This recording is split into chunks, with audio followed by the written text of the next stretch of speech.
नमस्कार। 4 बजे की 4 बड़ी खबर में आपका स्वागत है। मैं हूं आपके साथ सूरज पाठक। तो पहली बड़ी खबर में हम बात करेंगे मध्य प्रदेश के सीधी की, जहां शवों को ले जाने के लिए कचरा गाड़ी का इस्तेमाल किया गया। दूसरी बड़ी खबर भोपाल से है, जहां कैबिनेट ने लाडली बहना योजना को मंजूरी दे दी है। तो वहीं तीसरी बड़ी खबर छत्तीसगढ़ के सुकमा से है, जहां नक्सलियों और डीआरजी जवानों के बीच मुठभेड़ हुई है। तो वहीं सीधी और चौथी बड़ी खबर है भोपाल से, जहां पंचायत विभाग ने गांवों में नया नियम लागू किया है। क्या है यह नया नियम, जानेंगे। तो आइए शुरुआत करते हैं 4 बजे की 4 बड़ी खबर।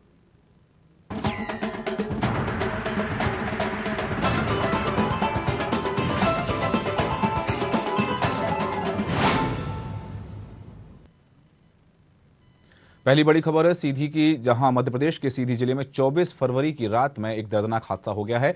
तेज रफ्तार ट्रक ने 3 बसों को जोरदार टक्कर मार दी। इस हादसे में 15 लोगों की मौत हुई है, जबकि 50 लोग घायल हुए हैं। जिले में हुए सड़क हादसे में प्रशासन की संवेदनहीनता देखने के लिए मिली है। प्रशासन ने शवों को ले जाने के लिए कचरा गाड़ी को भेज दिया।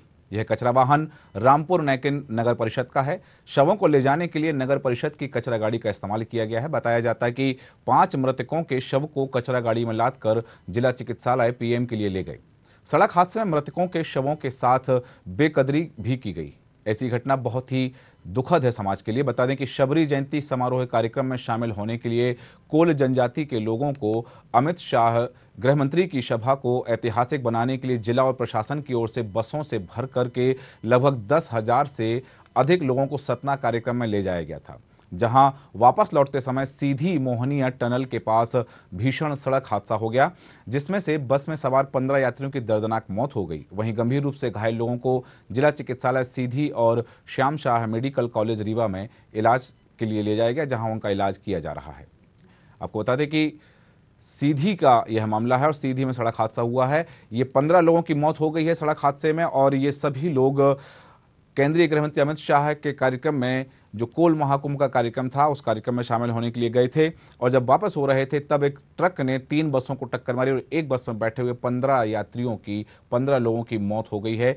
सबसे बड़ी बात यहां जो निकल के सामने आई है कि उन शवों को ले जाने के लिए जो प्रशासन की ओर से वाहन उपलब्ध कराया गया वो कचरा वाहन था, और कचरा वाहन में शवों को ले जाया गया।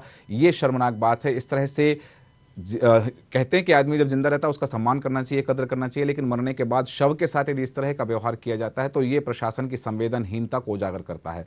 प्रशासन की संवेदनहीनता स्पष्ट दिखी है कि जहां कचरा वाहन रामपुर नैकिन नगर निगम परिषद का यह कचरा वाहन है, जिसमें शवों को लेकर जाया गया है। शवों के साथ बेकदरी भी की गई है। तस्वीरें जिस तरह से हम देख रहे हैं कि सड़क हादसे के बाद में जो परिजन हैं वह विक्षिप्त अवस्था में हैं, लोगों को शोक संतप्त हैं। हालांकि मुख्यमंत्री शिवराज सिंह चौहान ने जरूर घोषणा की है कि जो मृतक हैं उनको 10 लाख और घायलों को 2-2 लाख रुपए की मुआवजा राशि दी जाएगी, सहायता राशि दी जाएगी। लेकिन ये एक संवेदनहीनता भी यहाँ सामने उजागर हुई है, जहाँ मृतकों को कचरा वाहन में लेकर जाया गया है। और शवों को यदि कचरा वाहन में ले जाया गया तो ये प्रशासन के पास और कोई वाहन नहीं थे, एम्बुलेंस नहीं थी वहाँ पर, शासकीय अस्पताल की एम्बुलेंस नहीं थी या और कोई वाहन नहीं था इसमें शवों को ले जाया जा सकता था। लेकिन बड़ी बात यह है कि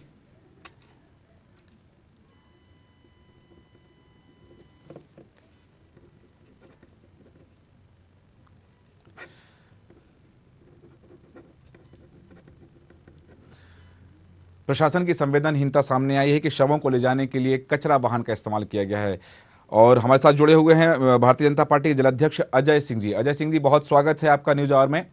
अजय सिंह जी, हम बात कर रहे हैं सीधी में जो हादसा हुआ है और इस हादसे में जिन 15 लोगों की मृत्यु हुई है, उन शवों को 5 शवों को ले जाने के लिए प्रशासन ने शव ले जाने के लिए जो है कचरा वाहन भेजा है, और वह कचरा वाहन रामपुर नैकिन परिषद का बताया जा रहा है।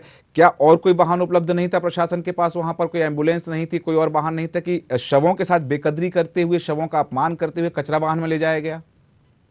नहीं नहीं, ऐसी तो मुझे कोई जानकारी नहीं है। जैसे ही दुर्घटना की सूचना प्राप्त हुई है, रीवा का जिला प्रशासन, सीधी का जिला प्रशासन, हमारे सभी जनप्रतिनिधि, माननीय मुख्यमंत्री भी रात्रि को आए थे। हाँ। रीवा जिले से सारी एम्बुलेंस भेजी गई है, सीधी से एम्बुलेंस भेजी गई है। हाँ। जो भी हताहत हुए उनके प्रति हमारी संवेदनाएं हैं। हाँ। और जो भी घायल थे उनको अच्छा से अच्छा इलाज मिले, इसके लिए पूरी सुविधाएं की गई हैं। हाँ। अभी अभी 2 लोगों को जो गंभीर थे उनको एयरलिफ्ट किया गया है। हाँ। किसी प्रकार की कहीं प्रशासन की ओर से या सरकार की ओर से कोई कोताही नहीं बरती गई है।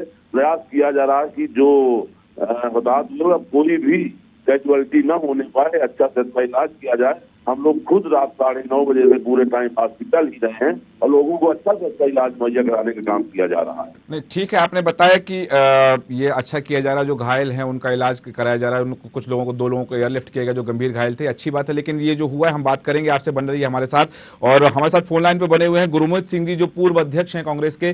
गुरमीत सिंह जी, बहुत स्वागत है आपका न्यूज आवर में। न्यूज आवर के सभी हमारे आदरणीयों को और सुरेश पाठक जी आपको भी जी। आपने मुझे जोड़ा जी। गुरमीत सिंह जी, हम बात कर रहे हैं कि जो हादसा हुआ है सीधी में, और इस हादसे के बाद में जिन 15 लोगों की मौत हुई उनमें से 5 शवों को प्रशासन द्वारा संवेदनहीनता दिखाते हुए कचरा वाहन में ले जाया गया है। इस विषय में आपकी क्या राय, क्या कहना चाहेंगे आप? देखिए, ये भारतीय जनता पार्टी की भ्रष्टाचार की कचरे की सरकार है। जो सरकार भ्रष्टाचार से बनी हो, खरीद के बनी हो, उससे मानवीयता तो उसके पास बची नहीं। आप एक तरफ ये बात कर रहे हैं एयरलिफ्ट करने की, एक तरफ बात कर रहे हैं शोक संवेदना की। हाँ। इनसे पूछिए, जब इतनी बड़ी घटना हुई तो रीवा के विधायक ने आज विकास यात्रा जोहरी गांव की तरफ क्यों निकाली? जोहरी, सिलपरी, इन गांव में आज विकास यात्रा तो नहीं होनी चाहिए। आज विकास यात्रा भी निकली इनकी। ठीक है, दोहरा मापदंड क्यों? मैं केवल मैं उस संवेदनहीनता की बात कर रहा हूं कि कचरा वाहन में शव को ले जाने की बात जो है, क्या प्रशासन के पास कोई गाड़ी नहीं थी? प्रशासन के पास गाड़ी अगर चाहे, जब एसपी ब्लड डोनेट जा सकते हैं, एसपी बोल रहे हैं हमने ब्लड डोनेट किया, तो एसपी चाहे, कलेक्टर चाहे और भारतीय जनता पार्टी के नेता चाहे तो 1 मिनट के अंदर गाड़ी आ जाएंगी। अजय सिंह जी, 1 मिनट के अंदर गाड़ियां आ जाएंगी। अजय सिंह जी, जब गाड़ी आ सकती है तो क्यों नहीं आ पाई? कोई वाहन क्यों नहीं आ पाया? रीवा से भी एम्बुलेंस गए हैं, सीधी से एम्बुलेंस आए हैं। अब घर बैठ के हमारे साथी बोल रहे हैं, हम तो रात 9:30 बजे 4 बजे रात तक हॉस्पिटल में ही थे। एक भी किसी को किसी प्रकार की सुविधा नहीं होने दी गई है। तत्काल 30 बेड के 2 वार्ड खाली कराए गए थे, पूरे डॉक्टरों की टीम लगा दी गई थी, पूरा जिला प्रशासन वहाँ मौजूद था। एक भी मरीज के परिजन में किसी प्रकार की कोई कोताही नहीं बरती गई है, किसी परिजन में किसी प्रकार का संतोष नहीं है। अजय सिंह जी, बिल्कुल आपकी बात मानना कि जो 50 लोग घायल हुए हैं उनको सही उपचार मिल रहा है। माननीय संवेदनशील मुख्यमंत्री शिवराज सिंह जी स्वयं रात को 1:30 बजे घटनास्थल पहुंचे, रात को 2:30 बजे तक हॉस्पिटल में परिजनों से मिले हैं, डॉक्टरों के साथ उन्होंने बैठक की है, किसी प्रकार की सुविधा न होने पाए, किसी को भी किसी इलाज की कमी न होने पाए, उसके लिए उन्होंने सारे खजाने खोले, सारे निर्देश दिए हैं। ठीक है अजय सिंह जी, घायलों के उपचार के लिए ठीक है, अच्छी व्यवस्था की गई है, अच्छा उपचार उपलब्ध हो रहा है, अच्छी बात है। ये प्रशासन की और सरकार की संवेदनशीलता दिखाता है। मैं बात कर रहा हूं उन 5 शवों की जिनको कचरा वाहन में लेकर जाया गया है।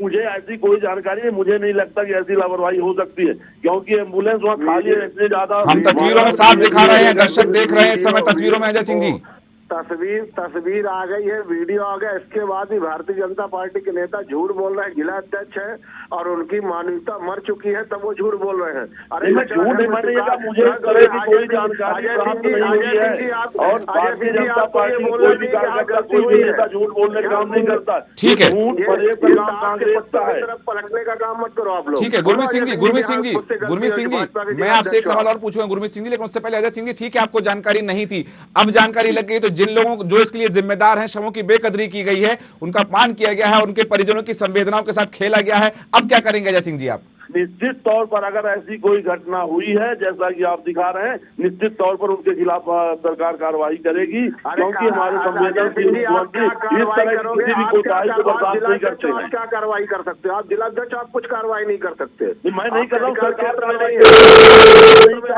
मैंने कभी नहीं कहा है कि मैं कार्रवाई करूंगा। मैंने कहा संवेदनशील मुख्यमंत्री, मध्य प्रदेश की संवेदनशील सरकार ऐसे मामलों को कतई बर्दाश्त नहीं करेगी। मैंने सरकार की बात की है, मैंने अपनी बात नहीं की है। हमारे मित्र को समझना चाहिए, मेरा जो काम है जनता की सेवा, उसके लिए मैं रात 9:30 बजे, रात 4 बजे तक हमारे माननीय मुख्यमंत्री जी, माननीय प्रदेश अध्यक्ष 2:30 बजे रात वहाँ आ गए थे जी। अरे आदरणीय पाठक जी, विधानसभा अध्यक्ष ने अस्पताल को लेकर लीटर लिखा है कि अस्पताल में व्यवस्था नहीं है, उनकी तबीयत वायरल फीवर हो गया, बिखर गई, तो वो हेलीकॉप्टर से चार्टर्ड प्लेन से गए। अजय सिंह बता रहे हैं जिला अध्यक्षों की व्यवस्था निलंबन करने की बात कर रहे हैं, कार्रवाई करने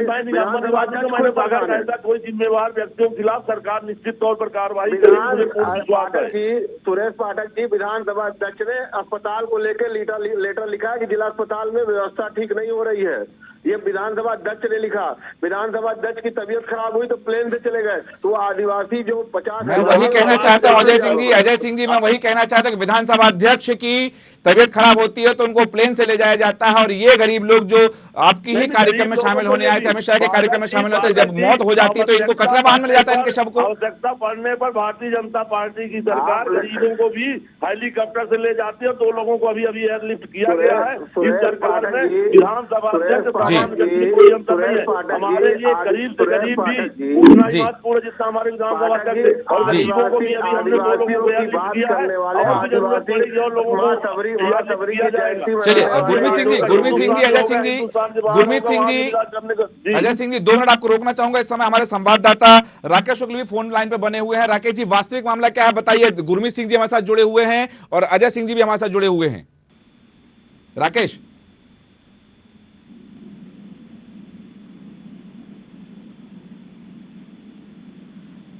हमारे संवाददाता राकेश शुक्ल हमारे साथ बने हुए, हम जानना चाहेंगे कि ये वास्तविक स्थिति क्या है। और जो बताया जा रहा है कि यहां पर 5 शवों को कचरा वाहन में ले जाया गया, और अजय सिंह कह रहे हैं कि ऐसी कोई घटना नहीं हुई, उनकी जानकारी में नहीं है। वहीं गुरमीत सिंह जो है उनका कहना है कि ये जो लापरवाही की गई है, संवेदनहीनता की गई, इस पर एक्शन होना चाहिए। बताएं राकेश।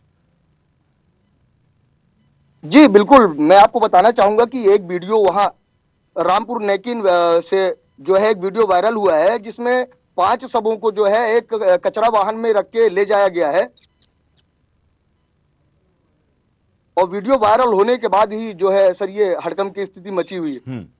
तो इसके बाद में जैसा कि अजय सिंह का कहना था कि उनको जानकारी नहीं है, उनको उनके संज्ञान में नहीं है। वीडियो जो वहां वायरल हो चुका है, प्रशासन के पास और कोई वाहन नहीं था वहां उपलब्ध कराने के लिए कि शवों की बेकदरी ना हो। सही बात है, जैसा कि आपने कहा कि जबकि वहां पे व्यवस्था होनी चाहिए वाहन की, और एम्बुलेंस की मांग भी की गई, लेकिन जब एम्बुलेंस मौके पर नहीं पहुंची तो फिर ग्रामीणों को मजबूरन जो है कचरा वाहन में ही 5 शवों को ले जाना पड़ा। ठीक है, तो अजय सिंह जी अब आप बताइएगा।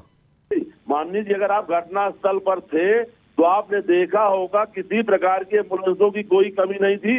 रीवा से एम्बुलेंस गए, सीधी से गए, एक पेशेंट को व्यवस्थित लाने का काम किया गया है।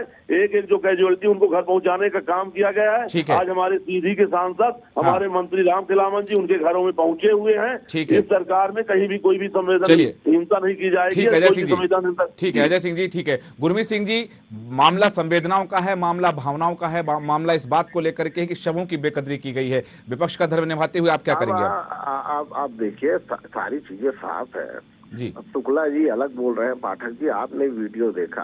अब अजय सिंह जी भारतीय जनता पार्टी के जिला अध्यक्ष हैं, पर्दा डालने का काम कर रहे हैं। आदिवासियों की बात करना, आदिवासियों के नाम पे जयंती बनाना, आदिवासियों को सीधी सिंगरौली से ढोना और उनके साथ अन्याय करना, उनके साथ उनके परिवार के ऊपर कोई संवेदनाएं भारतीय जनता पार्टी के नेताओं के पास संवेदनाएं है नहीं। चलिए ठीक है जहाँ जन सेवा की बात होती है चलिए ठीक है अजय सिंह जी, चूंकि समय का अभाव है, अजय सिंह जी आप उनसे पूछिए क्या कांग्रेस में कोई कार्यकर्ता दिखा, कांग्रेस में कोई नेता दिखा, ये सब कहाँ चले गए? चलिए ठीक है अजय सिंह जी, चूंकि समय का अभाव है, अजय सिंह जी, गुरमीत सिंह जी, आप सभी का धन्यवाद। राकेश, आपका भी धन्यवाद तमाम जानकारी के लिए। और जिस तरह बता रहे कि संवेदनहीनता बरती गई है 5 शवों को ले जाने के लिए, और इन 5 शवों को कचरा वाहन में ले जाया गया है, वहीं भारतीय जनता पार्टी के लोग कह कि उनके संज्ञान में नहीं है यह मामला। कांग्रेस के पदाधिकारियों का और नेताओं का कहना है कि संवेदनहीनता बरती गई है और संवेदनहीनता के साथ बेकदरी की गई है शवों की। अब देखना है कि जो जिम्मेदार लोग हैं, क्या सरकार और वहां स्थानीय प्रशासन उनके लिए कुछ एक्शन लेता है या नहीं। आइए बढ़ते हैं दूसरी बड़ी खबर के लिए। दूसरी बड़ी खबर है, मध्य प्रदेश के मुख्यमंत्री शिवराज सिंह चौहान की अध्यक्षता में शनिवार को कैबिनेट की बैठक हुई। इसमें लाडली बहना योजना को स्वीकृति दी गई है।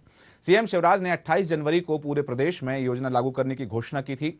योजना के तहत पात्र महिलाओं को 1000 रुपए की राशि प्रतिमाह दी जाएगी। योजना का राज्य स्तर पर महिला और बाल विकास विभाग नोडल विभाग होगा। योजना को लेकर सीएम शिवराज सिंह चौहान ने कहा कि बहनों के सशक्तिकरण के लिए, महिला सशक्तिकरण के लिए कैबिनेट ने बहुत ऐतिहासिक फैसला लिया है। आज मुख्यमंत्री लाडली बहना योजना को मंजूरी दी गई है। सीएम शिवराज सिंह चौहान ने कहा कि योजना में किसी भी वर्ग, किसी भी जाति से कोई बहन हो तो उससे लाभ अवश्य मिलेगा। बात पात्रता की करें तो जिनकी उम्र 23 साल से ज्यादा की होगी उनके खाते में हर माह 1,000 रुपए डाले जाएंगे। सीएम ने कहा वृद्धावस्था पेंशन योजना में 600 दिए जाते हैं, उस राशि में जोड़कर वृद्ध महिलाओं को 1,000 रुपए न्यूनतम दिए जाएंगे। इस तरह 60 साल से अधिक की बहनों को भी 1,000 रुपए दिए जाएंगे। सीएम ने कहा कि इस योजना के आवेदन 5 मार्च से प्रारंभ होंगे। हालांकि होली और रंग पंचमी के बाद 15 मार्च से आवेदन पत्र भरे जाएंगे। मुख्यमंत्री शिवराज सिंह चौहान ने बड़ी घोषणा की है। सशक्तिकरण के लिए, महिला सशक्तिकरण के लिए आज हमारी कैबिनेट ने बहुत ऐतिहासिक फैसला किया है। आज हमने मुख्यमंत्री लाडली बहना योजना को अनुमोदित किया है। अगर बहनें सशक्त, महिला सशक्त तो समाज सशक्त, समाज सशक्त तो प्रदेश सशक्त, और प्रदेश सशक्त तो देश सशक्त। बिना आधी आबादी के देश सशक्त नहीं हो सकता, और इसलिए मुख्यमंत्री लाडली बहना योजना में हमने ये फैसला किया है कि हमारी बहनें, चाहे वो किसी वर्ग से, किसी जाति से आती हूं, बहनों में कोई भेद नहीं, जिनकी उम्र 23 साल से ज्यादा की होगी उनके खाते में 1,000 रुपया प्रति माह डाला जाएगा। 60 साल से ऊपर की उम्र के लिए वृद्धावस्था पेंशन योजना लागू है, लेकिन वो अभी 600 रुपया मिलती है। उसमें भी हम और राशि जोड़ के उसको भी 1,000 रुपया न्यूनतम करेंगे, तो 60 साल से ऊपर की बहनों को 1,000 रुपया मिल जाएंगे। मुख्यमंत्री शिवराज सिंह चौहान का महिला सशक्तिकरण की दिशा में एक और बड़ा कदम, जहां उन्होंने लाडली बहना योजना का शुभारंभ किया है। इस खबर पर ज्यादा जानकारी के लिए हमारे साथ बने हुए हमारे संवाददाता भोपाल से विवेक सिंह जी, जिससे बताया जा रहा है कि महिला सशक्तिकरण की दिशा में सरकार का बड़ा कदम है और वृद्धावस्था पेंशन की राशि भी बढ़ा दी गई है। क्या असर दिखेगा इसका मध्य प्रदेश में? बिल्कुल, कैबिनेट की बैठक आयोजित की गई थी और इसमें एक महत्वपूर्ण फैसला लिया। जब बात करें तो शिवराज सिंह चौहान ने अभी ऐलान किया था कि मध्य प्रदेश में अब लाडली बहना योजना की शुरुआत की जाएगी, और अगर बात करें तो आज इसका कैबिनेट की बैठक में अनुमोदन भी हुआ है। और इसकी शुरुआत अगर बात करें तो आज शिवराज सिंह चौहान ने खुद इस बात की जानकारी दी है और उन्होंने कहा है कि 5 मार्च से उसके आवेदन भरे जाएंगे। साथ ही अगर बात करें तो जो आवेदन की प्रक्रिया है, दरअसल होली का त्योहार है, इसको ध्यान में रखते हुए जो आवेदन की प्रक्रिया है, यानी योजना का जो लाभ 5 मार्च से होगा और आवेदन देने की प्रक्रिया 5 मार्च से शुरू हो जाएगी, लेकिन जो भरने की प्रक्रिया है वह 15 मार्च से शुरू होगी और मार्च से लेकर अप्रैल तक चलेगी। और कहीं ना कहीं निश्चित रूप से कह सकते हैं, जो आपने सवाल किया है कि वृद्धावस्था पेंशन बढ़ा दी गई है, वृद्धावस्था पेंशन नहीं बढ़ा, वृद्धावस्था पेंशन नहीं बढ़ाई गई है। जो वृद्धा महिलाएं हैं उनको भी इस योजना का लाभ दिया जाएगा। अभी तक अगर हम बात करें, मुख्यमंत्री शिवराज सिंह चौहान ने इस बात को भी स्पष्ट किया है कि अभी तक जो वृद्धा पेंशन मिलती है वह 600 रुपए मिलती है। जो 60 साल तक की महिलाएं हैं इनको अभी इस योजना का लाभ दिया जाएगा, यानी कि इस योजना के माध्यम से उन महिलाओं को भी 1,000 रुपए प्रति माह मिलने लगेंगे, यानी कि 1 जून से इसका जो पैसा है वह खाते में आना शुरू हो जाएगा। तो कहीं ना कहीं मुख्यमंत्री शिवराज सिंह चौहान ने आज इसकी आधिकारिक ऐलान किया है कि 5 मार्च से इसकी शुरुआत होगी और इसको लॉन्च किया जाएगा बड़े स्तर पर।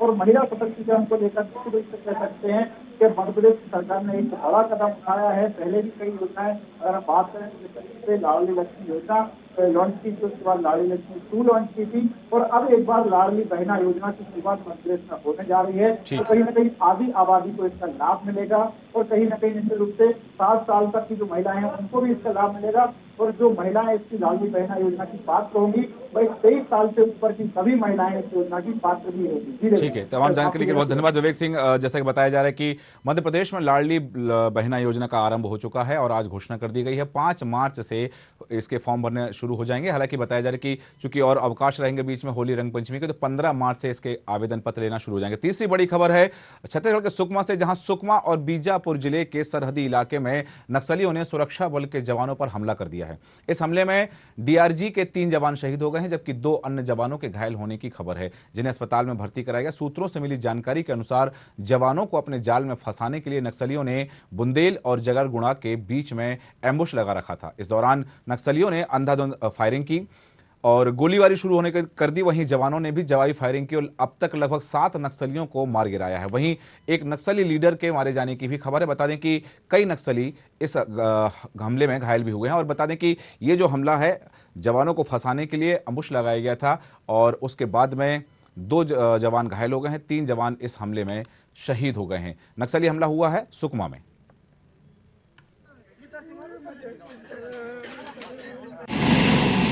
जिला सुकमा एवं बीजापुर में सीमावर्ती जगरगुंडा बासागुड़ा मार्ग में हाल फिलहाल में 2 नवीन कैंप कुंदेड़ एवं बेदरे स्थापित किए गए थे। इस कैंप के आसपास नक्सल सर्च गश्त अभियान एवं जारी सड़क निर्माण कार्य को सुरक्षा प्रदान करने के लिए जगरगुंडा से सुकमा डीआरजी टीम आज सुबह रवाना की गई थे। लगभग 9 बजे महोदयों का बटालियन नंबर 1 एवं सुकमा डीआरजी के बीच में मुठभेड़ हुई थी। इस दौरान अतिरिक्त इन्फोर्समेंट पार्टी सीआरपीएफ कोबरा एवं डीआरजी रवाना की गई। मुठभेड़ के दौरान हमारा 3 डीआरजी साथी एएसआई रामूराम नाग, आरक्षक पंजम जोगा एवं भीमा 3 हमारा साथियों का गोली लगने के कारण से घायल हो गए। तत्पश्चात उनका घटनास्थल में शहादत भी हो गए थे।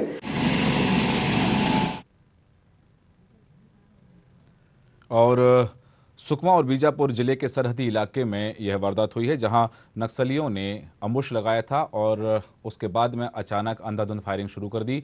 इस फायरिंग में 3 जवान शहीद हो गए हैं और 2 जवान घायल बताए जा रहे हैं। हालांकि सूत्रों से मिली जानकारी के अनुसार अब तक 7 नक्सलियों को भी जवानों ने मार गिराया है और अभी बताया जा रहा है कि कई नक्सली घायल भी हुए हैं। सुकमा और बीजापुर के सरहदी इलाके की यह घटना है, जहां नक्सलियों ने सुरक्षा बल के जवानों पर हमला कर दिया है। डीआरजी के 3 जवान शहीद हो गए हैं, जबकि 2 अन्य जवान घायल हुए हैं। बताया जा रहा है कि नक्सलियों ने घेरने के लिए, जवानों को घेरने के लिए अम्बुश लगाया था और बताया जा रहा है कि इसमें 7 नक्सलियों को अब तक जवानों ने मार गिराया है और 3 जवान शहीद हो गए हैं।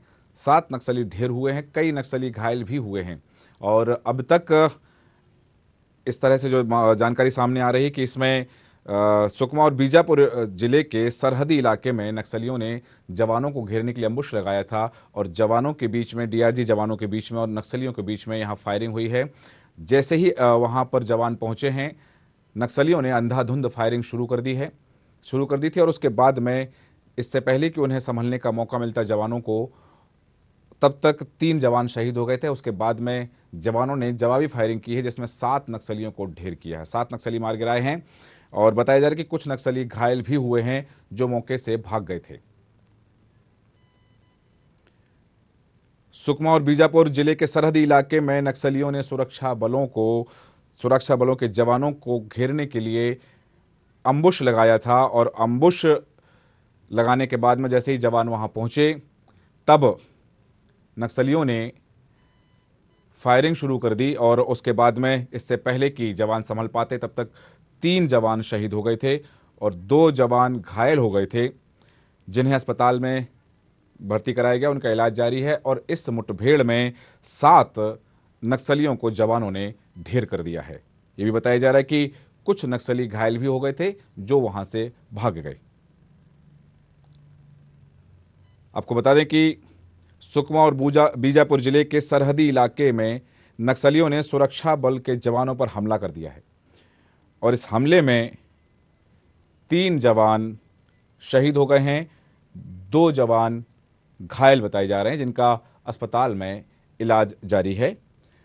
इस हमले में जब तक कि जवान संभल पाते, तब तक 3 जवान शहीद हो गए थे। ज़्यादा जानकारी के हमारे साथ जुड़े हुए हैं हमारे संवाददाता कमलेश ठाकुर। कमलेश, कितने बजे की घटना है और क्या क्या हुआ है इस पूरे घटनाक्रम में? जी देखिए, आज सुबह जिला सुकमा के थाना जगरगुंडा से डीआरजी की पार्टी नक्सल गश्त सर्चिंग पर रवाना हुई थी अभियान के दौरान लगभग 8 बजे जगरगुंडा व कुंदेड़ के मध्य घात लगाए माओवादियों ने पुलिस पार्टी के ऊपर ताबड़तोड़ फायरिंग की, जिसमें डीआरजी के 3 जवान शहीद हो गए। तो ये रूटीन गश्त थी या कुछ विशेष अभियान था डीआरजी का? हेलो, सवाल दोबारा पूछेंगे? कमलेश, हम पूछ रहे हैं कि ये रूटीन गश्त थी डीआरजी की या कोई विशेष अभियान के तहत वहां गए थे? जगरगुंडा से कुंदेर के मार्ग में इन्होंने लगातार सर्चिंग अभियान चला रहे थे। सर्चिंग अभियान के दौरान ये मुठभेड़ हुई है। लगभग 30 से 40 वाहन में इन लोग निकले हुए थे डीआरजी के जवान, जिनके पर घात लगाए नक्सलियों ने पहले से ताबड़तोड़ गोलीबारी की। चलिए ठीक है, बहुत धन्यवाद तमाम जानकारी के लिए। कमलेश सिंह ठाकुर हमारे संवाददाता हमारे साथ बने हुए थे। उन्होंने बताया कि ये सर्चिंग अभियान चल रहा था। सर्चिंग अभियान के तहत डीआरजी की गाड़ियां वहां जा रही थी और उन्होंने अम्बुश लगा रखा था और जैसे ही वहां जवान पहुंचे उन्होंने अंधाधुंध फायरिंग शुरू कर दी, जिसमें 3 जवान शहीद हो गए, 2 जवान घायल हुए। हालांकि 7 नक्सलियों को भी ढेर कर दिया गया। अगली चौथी बड़ी खबर है मध्य प्रदेश से। मध्य प्रदेश के गांवों में पंचायत विभाग ने एक और टैक्स लागू कर दिया है। जल स्वच्छता और प्रॉपर्टी टैक्स के बाद अब बिल्डिंग परमिशन और उसकी मोटी फीस भी देनी होगी। बता दें कि मध्य प्रदेश में गांव में रहने वाले लोगों को घर बनाने के लिए अब पंचायत से लिखित में परमिशन लेनी होगी।